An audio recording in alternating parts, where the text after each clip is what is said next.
আর এই মুহূর্তের বড় খবরের দিকে নজর রাখবো। কংগ্রেস ছাড়লেন কৌস্তুভ বাগচি। জাতীয় কংগ্রেসের সদস্য পদ থেকে ইস্তফা দিয়েছেন তিনি এবং মল্লিকার্জুন খার্গে, অধীর রঞ্জন চৌধুরী তাদেরকে ইমেল করেছেন।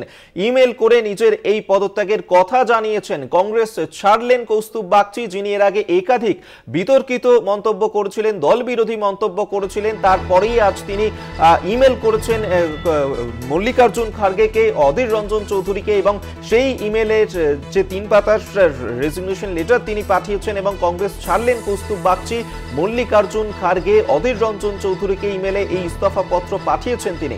সন্দেশখালি নিয়ে চুপ রয়েছে শীর্ষ নেতৃত্ব। এর জেরে দল মনোবল হারাচ্ছে, যার কারণেই কৌস্তুভ বাগচি তিনি ইস্তফা দিয়েছেন। তার এই 3 পাতার দেওয়া ইস্তফা পত্রে এমনটাই দাবি করেছেন তিনি। আমরা এই নিয়ে কথা বলবো। আমাদের সঙ্গে টেলিফোনে রয়েছেন প্রতিনিধি সত্য সুন্দর ভট্টাচার্য। সত্য, কৌস্তুভ বাগচি যিনি এর আগে একাধিকবার দল বিরোধী মন্তব্য করেছিলেন, দীর্ঘদিন ধরেই জল্পনা চলছিল যে হয়তো কংগ্রেস ছাড়তে পারেন, আজকে ইস্তফা দিয়েছেন কৌস্তুভ বাগচি। কি কারণে তার এই দলত্যাগ? দেখো, বেশ কিছুদিন ধরেই কংগ্রেসের সঙ্গে কৌস্তুভ বাগচির একটা দূরত্ব তৈরি হচ্ছিল। সেটা প্রদেশ কংগ্রেস নেতৃত্বের সঙ্গে যেরকম দূরত্ব তৈরি হচ্ছিল, তার পাশাপাশি জাতীয় কংগ্রেসের থেকেও কিন্তু তার দূরত্ব তৈরি হচ্ছিল। তার মূল কারণ হিসেবে তিনি একাধিকবার সেটা দলের মধ্যে বলার চেষ্টা করেছেন যে এরাজ্যে তৃণমূল কংগ্রেসের সঙ্গে এই লোকসভা নির্বাচনে কংগ্রেসের যে একটা আসন সমঝোতার ক্ষেত্র তৈরি হচ্ছে, সেটাকে কোনোভাবেই তিনি ভালো চোখে দেখছেন না। তার কারণ হিসেবে তিনি উল্লেখ করেছেন তার পদত্যাগ পত্রে যে বেশ কিছু বছর ধরে, বেশ কয়েকদিন ধরে দেখা যাচ্ছে যে তৃণমূল কংগ্রেসের সঙ্গে এই যে একটা আসন সমঝোতার বাতাবরণ তৈরি হচ্ছে, তাতে কিন্তু আসলে কংগ্রেস দলের ক্ষতি হবে বলে মনে করছেন তিনি। কেন, তার ব্যাখ্যাও তিনি তার অভিযোগ পত্রে দিয়েছেন। দীর্ঘদিন ধরে তৃণমূল কংগ্রেসের যে অত্যাচার কংগ্রেস কর্মীদের ওপর হয়েছে, তাদের মিথ্যে মামলায় ফাঁসানো হয়েছে, তারা ঘর ছাড়া হয়েছেন। এই পরিস্থিতিতে দাঁড়িয়ে নতুন করে লোকসভা নির্বাচনে আসন সমঝোতা কিন্তু কংগ্রেসের দলের একটা চারিত্রিক দৃঢ়তা নিয়ে প্রশ্ন তুলছে। তার পাশাপাশি তিনি মনে করছেন যে একদিকে যেরকম প্রদেশ কংগ্রেস নেতৃত্ব এই বিষয়ে নীরব থাকছে, তার পাশাপাশি জাতীয় কংগ্রেসের অর্থাৎ কংগ্রেসের কেন্দ্রীয় নেতৃত্বের কাছেও তিনি একাধিকবার চিঠি লিখেছেন, কিন্তু কোনোভাবেই কিন্তু তৃণমূল কংগ্রেসের বিরুদ্ধে তাদের যে মনোভাব, সেই মনোভাব কিন্তু তিনি লক্ষ্য করতে পারেননি। এই পরিস্থিতিতে তিনি 2004 সালে কংগ্রেসে যোগদান করেছিলেন। দীর্ঘ 20 বছর পর তিনি মনে করছেন যে তার যে মত এবং কংগ্রেসের যে মতাদর্শ, সেই মতাদর্শ থেকে কংগ্রেস বিচ্যুত হয়েছে এবং সেই কারণেই তিনি পদত্যাগ করছেন। ইতিমধ্যেই তিনি তার ইমেল মারফত তার পদত্যাগ পত্র কংগ্রেস সভাপতি মল্লিকার্জুন খার্গে এবং প্রদেশ কংগ্রেস সভাপতি অধীর রঞ্জন চৌধুরীকে পাঠিয়ে দিয়েছেন। সত্য, কৌস্তুভ বাগচি তাকে নিয়েও তো কংগ্রেসের মধ্যে একাধিক বিড়ম্বনা ছিল, যেভাবে তিনি দল বিরোধী একের পর এক মন্তব্য করেছিলেন। সেক্ষেত্রে কংগ্রেসের নেতৃত্ব তারাও ক্ষোভ প্রকাশ করেছিলেন কৌস্তুভ বাগচিকে নিয়ে। কৌস্তুভ বাগচির এই যে ইস্তফা দেওয়া লোকসভা নির্বাচনের আগে কংগ্রেসের মধ্যে কি কোনো প্রভাব ফেলবে? কংগ্রেস কি মনে করছে এখনো পর্যন্ত? দেখো, কংগ্রেস সূত্রে যেটা জানা যাচ্ছে যে কৌস্তুভ বাগচির এই পদত্যাগ কিন্তু তারা একেবারেই এই বিষয়টাকে হালকাভাবে দেখছেন। তার কারণ দীর্ঘদিন ধরে যে দলের সম্পর্কে বিরূপ মনোভাব করছিলেন কৌস্তুভ বাগচি। এমনকি সম্প্রতি কিছুদিন আগে বিরোধী দলনেতা শুভেন্দু অধিকারীর সঙ্গে বিভিন্ন জায়গায় তাকে একই সঙ্গে দেখতে পাওয়া গিয়েছে। ফলে দল বিরোধী একটা মন্তব্যের কারণে দলের মধ্যে কিন্তু তিনি বিরাগভাজন হয়েছিলেন এবং দলে একটা কোণঠাসা হয়েছিলেন, এটা বলাই যায়। এবং তার বিরুদ্ধে কিন্তু কংগ্রেসের একাংশ কিন্তু তার এই মনোভাবকে, অর্থাৎ বিরোধী দলের ব্যক্তিত্বের সঙ্গে, রাজনৈতিক ব্যক্তিত্বের সঙ্গে মেলামেশা করা, তাদের একসঙ্গে থাকা, এটাকে কিন্তু ভালো চোখে দেখেননি। ফলে কংগ্রেসের তরফে কিন্তু কৌস্তুভ বাগচির এই পদত্যাগকে তারা মোটেই আমল দিতে রাজি নন। তারা মনে করছেন যে এটা কোনোভাবেই তাদের দলের কোনো ক্ষতি করবে না। একেবারে সত্য সুন্দর, তুমি আমাদের সঙ্গে থাকো। এই মুহূর্তে আমাদের সঙ্গে টেলিফোনে রয়েছেন কৌস্তুভ বাগচি। কৌস্তুভ বাবু, আপনি কংগ্রেস ছাড়লেন, ইস্তফা দিয়েছেন মল্লিকার্জুন খার্গে, অধীর রঞ্জন চৌধুরীকে, কেন কংগ্রেস ছাড়লেন আপনি?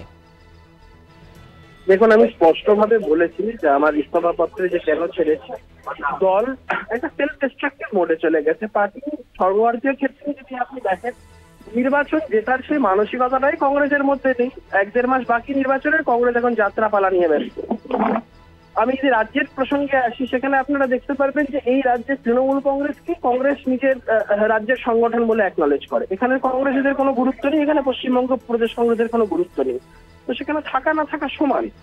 বকপুরের মতন ঘটনা ঘটে, এখানে কংগ্রেসের কাউন্সিলররা খুন হয়, পঞ্চায়েত নির্বাচনের আগে কংগ্রেস কর্মী সমর্থকরা খুন হয়, সন্দেশকারীর মতন ঘটনা ঘটে। এখানে দলের উচ্চ নেতৃত্বের একটা সারা শব্দ পাওয়া যায় না, আসে পর্যন্ত না, একটা বক্তব্য পর্যন্ত পাওয়া যায় না। উল্টো থেকে দেখুন, প্রধানমন্ত্রী পর্যন্ত সন্দেশখালীর ঘটনায় তার রিয়াকশন দিয়েছেন, কিন্তু আমাদের নেতৃত্ব চুপ। এগুলো আমাদেরকে ডিমোটিভেট করেছে, আমাদের অপমান করেছে। এই বিষয়গুলো খুব মানে অস্বস্তির একটা পরিবেশ তৈরি করেছে কংগ্রেসীদের পক্ষে। এইভাবে দলে থাকা প্র্যাকটিক্যালি নিজের আত্মসম্মানের সাথে কম্প্রোমাইজ করা। কৌস্তববাবু, আপনি যে ইস্তফা পত্র দিয়েছেন, আপনার সঙ্গে তারপর দলের তরফ থেকে কেউ যোগাযোগ করেছিল, কিন্তু আমি খুব একটা আগ্রহী নই, কারণ আমি বলেছি যে এই মুহূর্তে দলের সঙ্গে থাকা প্র্যাকটিক্যালি আত্মসম্মানের সাথে কম্প্রোমাইজ করা সমান। কৌস্তববাবু, আপনি তো কংগ্রেস চালেন, এরপর কোনো দলে যোগদান করবেন? অপেক্ষা করুন, 2-1 দিনের মধ্যে স্পষ্ট হয়ে যাবে বিষয়গুলো। কৌস্তববাবু, এই যে কংগ্রেসের মধ্যেও আপনাকে নিয়ে বিভিন্ন বিড়ম্বনা তৈরি হচ্ছিল, আপনি যে ধরনের দল বিরোধী মন্তব্য করছিলেন, সামনেই তো লোকসভা নির্বাচন রয়েছে, সেই নির্বাচনে আপনার এই পদত্যাগ কোনো প্রভাব ফেলবে কংগ্রেসে, আপনি কি মনে করেন?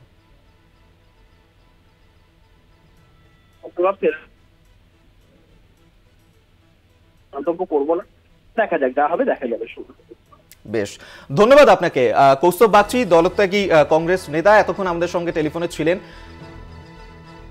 কংগ্রেস ছাড়লেন কৌস্তব বাগচি, জাতীয় কংগ্রেসের সদস্য পদ এবং সেই সঙ্গে প্রদেশ কংগ্রেস কমিটির সদস্য পদ থেকে পদত্যাগ করেছেন কৌস্তব বাগচি, এবং তিনি মেল করেছেন কংগ্রেসের সভাপতি মল্লিকার্জুন খাড়গেকে, প্রদেশ কংগ্রেস সভাপতি অধীর রঞ্জন চৌধুরীকেও তিনি তার এই ইস্তফা পত্র পাঠিয়েছেন। আপনাদেরকে আরেকবার জানিয়ে রাখবো, কংগ্রেস ছাড়লেন কৌস্তব বাগচি, হাইকমান্ডকে চিঠি পাঠিয়েছেন তিনি, এবং 3 পাতার এই চিঠিতে তিনি পরিষ্কার করে দিয়েছেন যে দলের বিরুদ্ধে তার যে ক্ষোভ রয়েছে সেই বিষয়ে তিনি স্পষ্ট করে দিয়েছেন, এবং যে সন্দেশখালীর ঘটনা নিয়েও এখনো পর্যন্ত চুপ রয়েছে। আমরা কথা বলবো এই মুহূর্তে কংগ্রেস মুখপাত্র সৌম্য রায় আমাদের সঙ্গে রয়েছেন। সৌম্যবাবু, কৌস্তব বাগচি তিনি আজকে ইস্তফা পত্র দিয়েছেন এবং কংগ্রেস ছাড়লেন তিনি, তার যে দাবি এই ইস্তফা পত্রে তিনি করেছেন যে সন্দেশখালীর ঘটনা নিয়ে শীর্ষ নেতৃত্ব চুপ রয়েছে, যার কারণে দলের মনোবল ভেঙে পড়ছে, সেই কারণে এই দলের মধ্যে থাকা তার আত্মসম্মানে বাধছে, কি বলবেন? না, এটা হচ্ছে আসলে অজুহাত তো লাগে 2-1টা। তো আসলে উনি মনে করেন যে বিজেপির সর্ষে দিয়ে তৃণমূলের ভূতের তাড়াবেন আর কি। তো সিলেক্টিভ প্রতিবাদ বলা হয়, নির্বাচিত প্রতিবাদ। বিজেপি এবং তৃণমূল উভয় দলের বিরুদ্ধে লড়াই এবং আন্দোলন সংগ্রামে দীর্ঘদিন ধরে অনুপস্থিত থাকা থেকেই প্রমাণ হচ্ছিল যে উনি নির্বাচিত প্রতিবাদে বিশ্বাস করেন।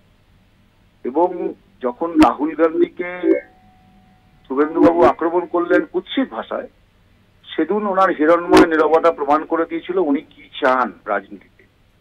ফলে আমরা জানি যে তৃণমূলের বিরুদ্ধে লড়াই করতে গেলে বিজেপির সর্ষে দিয়ে তৃণমূলের ভোট তাড়ানো যায় না, কারণ তৃণমূল আর বিজেপি দুটো দলই সমান। তাই উনি মনে করেছেন কংগ্রেসে থাকবেন না, সেটা ওনার ব্যক্তিগত সিদ্ধান্ত। উনি আগামী দিনে যেখানেই যান ভালো থাকুন। আপনি কি বিষয়টাকে গুরুত্ব দিচ্ছে কংগ্রেস? কিসের গুরুত্ব, কেন গুরুত্ব দিতে যাবে? সামনেই লোকসভা নির্বাচন রয়েছে, তারই পদত্যাগ কোনো প্রভাব ফেলবে না বলছেন দলে? কংগ্রেস দলে এইরকম একটা পদত্যাগ কোনো প্রভাব পড়ে বলে তো আমার জানা নেই। ব্লক লেভেলেও প্রভাব পড়বে না। বেশ, ধন্যবাদ আপনাকে। কংগ্রেস নেতা সৌম্য রায় আমাদের সঙ্গে ছিলেন।